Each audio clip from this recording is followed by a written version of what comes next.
Guillaume, bonjour. Bonjour à toutes et à tous. On débute avec cet important incendie qui a eu lieu hier dans l'école de commerce HEC Paris, sans faire de victimes. Le feu a pris effectivement aux alentours de 20h sur le campus de 800 mètres carrés à Jouy-en-Josas dans les Yvelines, obligeant l'évacuation de quelques 150 personnes d'un bâtiment.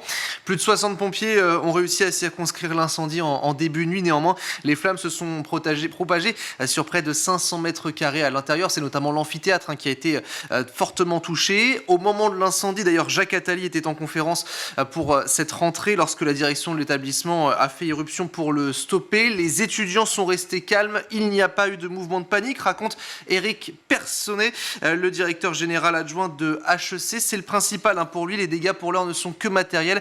Il était au micro de France Info. Ça a été confirmé par les pompiers après avoir complètement maîtrisé le feu. Et c'est normal puisqu'il n'y avait pas d'événement à ce moment-là. Et également, les bâtiments d'études qui sont accolés à ce grand amphi n'ont pas été affectés par le feu. Éric Ponsonnet, donc le directeur de HEC. L'incendie, on l'a dit, n'a pas fait de victimes, heureusement. On continue avec ce constat adressé par l'Association nationale des étudiants en médecine de France. 42% des étudiants hospitaliers ont déjà pensé à arrêter leurs études pour des raisons financières. Oui, face à l'inflation générale, l'ANMF alerte dans son dernier rapport sur la précarité financière des étudiants en médecine. L'association qui estime le coût de cette rentrée d'ailleurs à plus de 4 400 € pour les étudiants qui entrent dans le deuxième cycle des études médicales. On évoque là une hausse de 8,15% par rapport à la rentrée dernière. Selon toujours le syndicat, un étudiant en médecine et hospitalier sur deux a déjà été à découvert bancaire cette année. Des difficultés financières qui forcent également 55% des étudiants à ne pas manger à leur faim. Un indicateur qui est là aussi en hausse de 12 points par rapport à 2019. Une situation qui entraîne aussi une certaine anxiété chez les étudiants. 58% des sondés affirment être anxieux. Alors en conclusion de tout cela aussi, 64,7% des étudiants en médecine ne recommandent pas leurs propres études. De ce fait, l'Association nationale des étudiants en médecine de France appelle donc à des mesures d'urgence. Elle réclame notamment une revalorisation salariale des étudiants, notamment lors des gardes de nuit. Actuellement, entre la 4e et la 6e année de médecine, les revenus des apprentis médecins oscillent entre 270 et 400 € bruts par mois.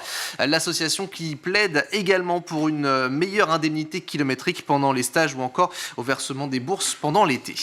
On vous en parlait hier. Un collège marseillais a donc fermé à cause de punaises de lit, mais ça n'est pas la seule fermeture dans la ville, puisque l'université d'Aix-Marseille ferme temporairement la fac d'économie et de gestion, mais pour d'autres raisons. Pour d'autres raisons, oui, c'est le site Colbert, situé près du Vieux-Port, qui est impacté en raison de l'insécurité liée au trafic de drogue juste à côté de la fac. Une fermeture qui doit prendre effet dès ce vendredi et pour une durée d'une semaine, dans l'espoir bien sûr de trouver des solutions pour résoudre ce problème. Un sentiment d'insécurité, malgré plusieurs alertes lancées par les étudiants. Écoutez Yann Sulterman, étudiant en droit dans l'université. Il est président local de l'Uni, également le syndicat étudiant de droite. C'était chez nos confrères de RMC. Nous, on considère que c'est absolument pas une bonne nouvelle. Ça fait des années qu'on alerte sur l'insécurité qu'il y a aux alentours du site. Ça passe par l'installation de migrants depuis des années qui a donné lieu à des rixes juste devant le site de l'université. Et aujourd'hui, des points de deal quotidiens à n'importe quelle heure de la journée qui vont du début de la journée, là où les étudiants rentrent en cours, jusqu'à la fin de la journée.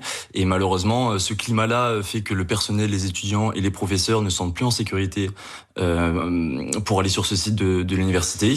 Le président local donc de l'Uni, Yann Sulterman, et puis à noter qu'Éric Berton, le président d'Aix-Marseille, a également envoyé une lettre là, à la fois au préfet, à la préfète de police des Bouches-du-Rhône, mais aussi au maire de Marseille pour les informer de la fermeture du lieu. Quelques 1500 étudiants, une cinquantaine de personnels qui fréquentent cette antenne ont dû quitter les lieux. Les cours qui seront toutefois assurés en distanciel et les personnels pour certains seront redéployés, voire mis en télétravail. Donc d'autres causes que les punaises de lit. Mais les punaises de lit, elles ont entraîné la fermeture d'écoles et de crous, mais à Villefranche-sur-Saône, c'est l'inverse.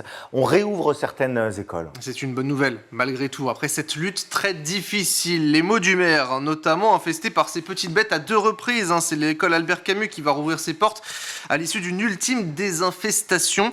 Le maire de la commune qui assure que la ville va rester vigilante face à la prolifération de ces nuisibles, car pour cette école, c'est quand même la deuxième fois, le 19 septembre dernier. Elle avait dû fermer ses portes pendant 3 jours, puis puis rebelote, 10 jours plus tard, le 29 septembre, un système d'accueil et d'enseignement en distanciel avait été mis en place, mais aussi des bâtiments annexes pour les parents qui ne pouvaient tout simplement pas garder leurs enfants.